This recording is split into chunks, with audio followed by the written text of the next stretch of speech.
Hey guys, Matteo here and welcome back to a new video, and today we're gonna do a little follow-up to the previous video I uploaded called How Much I Charge for My Video Work. A lot of views, a lot of interest, a lot of comments, and a lot of people asking actually how do you find clients, or how do you find more clients, or how do you keep the clients that you have so you can still work together. And today that's exactly what we're gonna talk about. Of course, there's no magic formula. There's not a one answer. I'm gonna tell you again about my experience, and I'm gonna bring you some of personal examples, and these could work for some people, but it cannot work for other people. So we're gonna go through a little bit of this about social media, about networking, and all this kind of stuff. But before we start, don't forget guys to subscribe to my mailing list to get access to a free cinematography training. And also if you wanna hear more about clients, business, work, cinematography, and filmmaking in general, you can sign up for my online course, batteryacademy.com. As always, all the link in the description below.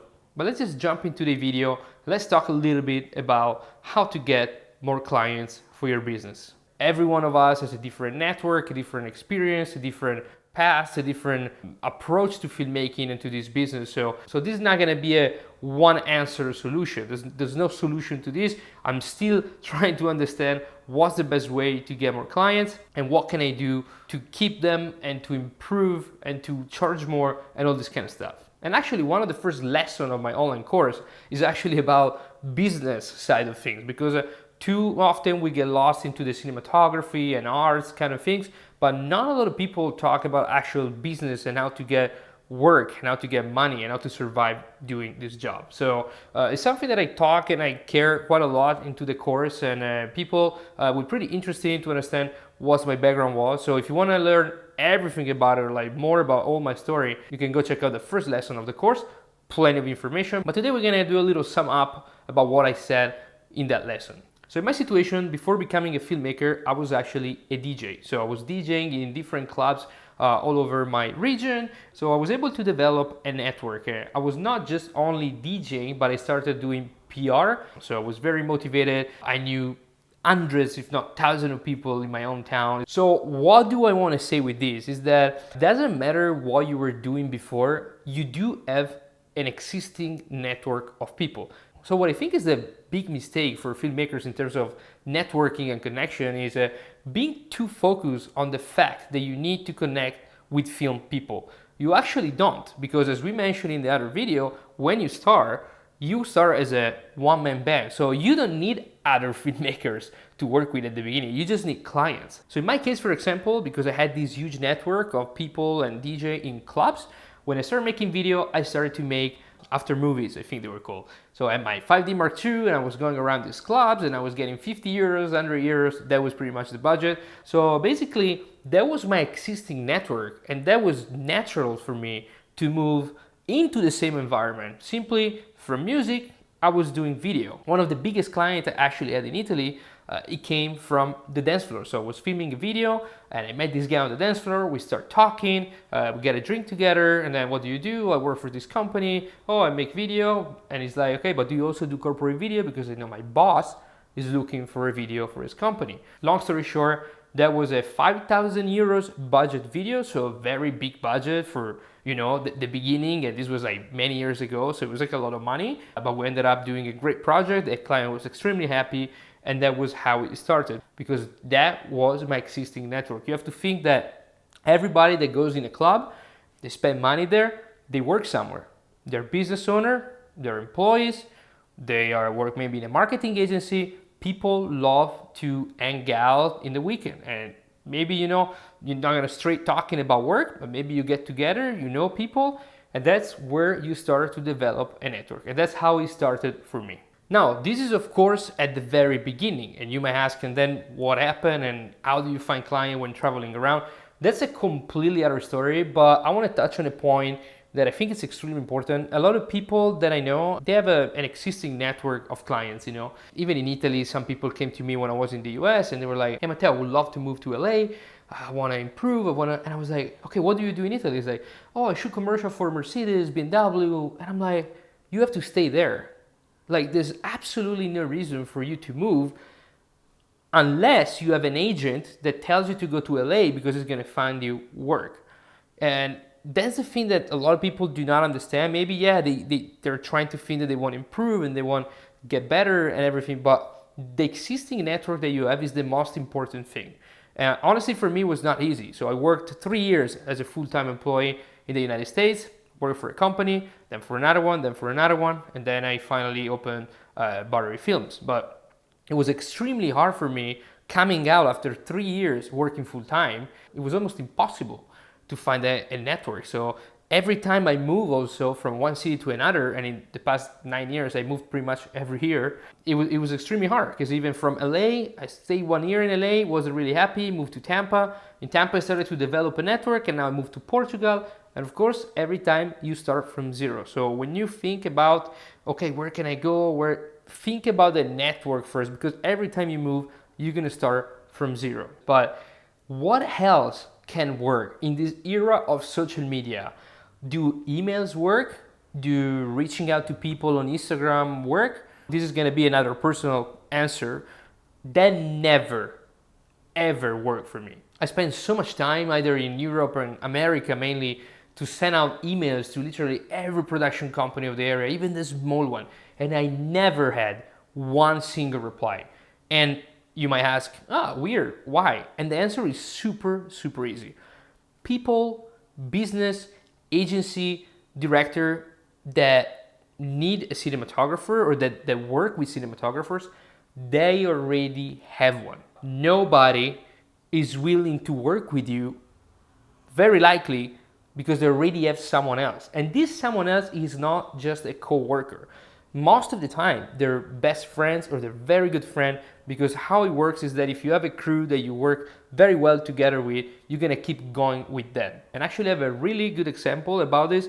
In all those 1,000 emails, I think one guy actually came back to me and he said, I love your work, I would love to work with you, your work are amazing, but my best buddy is my DP.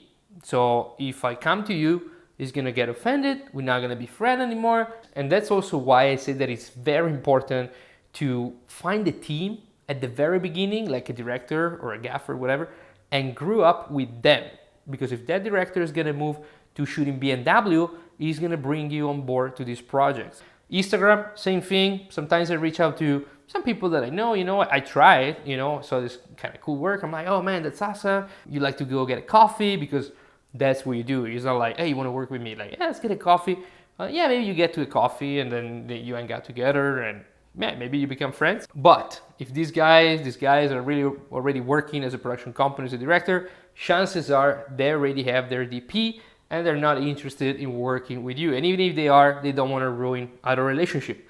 But what I can tell you about social media is that after a good 10 years of YouTube channel, but it's only been like 3 or 4 years that I've been pretty constant on YouTube, now I'm getting some work from YouTube and some decent work. But the other problem with YouTube is a lot of people are like, oh, you're a YouTuber, you're not a real cinematographer. And that's why, guys, on this channel, I care about the numbers, I care about the views, but I will never compromise my integrity, I'm a cinematographer, for something else. That's why I want to keep my channel like it is, because it's a niche for real filmmakers. But I believe that a lot of people, maybe when they see me on YouTube, they're like, oh, this guy's a YouTuber, and that can happen. But I have to be honest, in the last 3-4 years, I'm getting quite a bit of references through YouTube, because there's some agency creative director that are looking at my channel. They follow me for a long time. They know that I can do my job, I can do my work, and I can shoot beautiful stuff if I want to.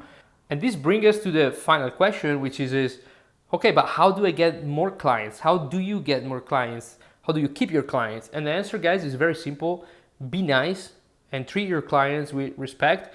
I know a lot of people, when a client asks crazy thing, they freak out or blah, blah. And I did it in the past too sometimes, but I don't think it was a smart move. A lot of people start charging clients for little edits, even if it really takes a few minutes. So I always try to understand my client needs. I know they're not filmmaker. I know they don't have all the experience that I have in the filmmaking industry, so I understand why they ask some question. I try to explain them very politely that I cannot do that because that is not gonna work, because that is gonna look cheap, because that is gonna sound awful, and blah, blah, blah. So this is what I try to do with the clients that I have. So how do I find new clients? At the moment, in this specific moment, what I'm trying to do is doing spec ads, do personal work, and improving my portfolio.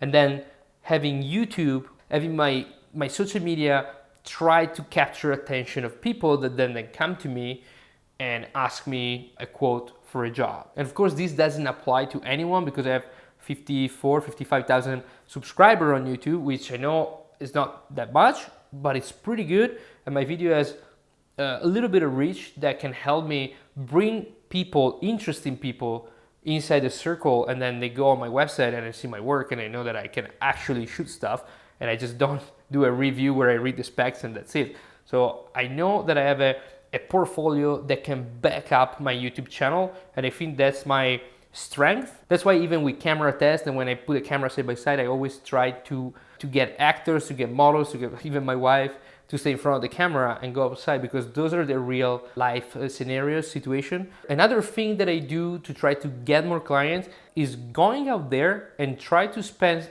my time and money in the business I want to work with, because I think it's extremely important to develop your niche. I mean, I kind of do everything and I work for any kind of company really, but I'm trying to focus on wine, food, and watches. So I shoot spec ad for watches, for food, for wine documentaries. So what I'm trying to do now, I go maybe wine tasting in a cellar, and it happened last time actually that they showed me a video while we're doing the tour, and I talked to the owner. It's like, oh, that's a cool video. I was like, oh yeah, we're actually looking for another person now because we want to do more video. And I'm like, oh, I am a filmmaker.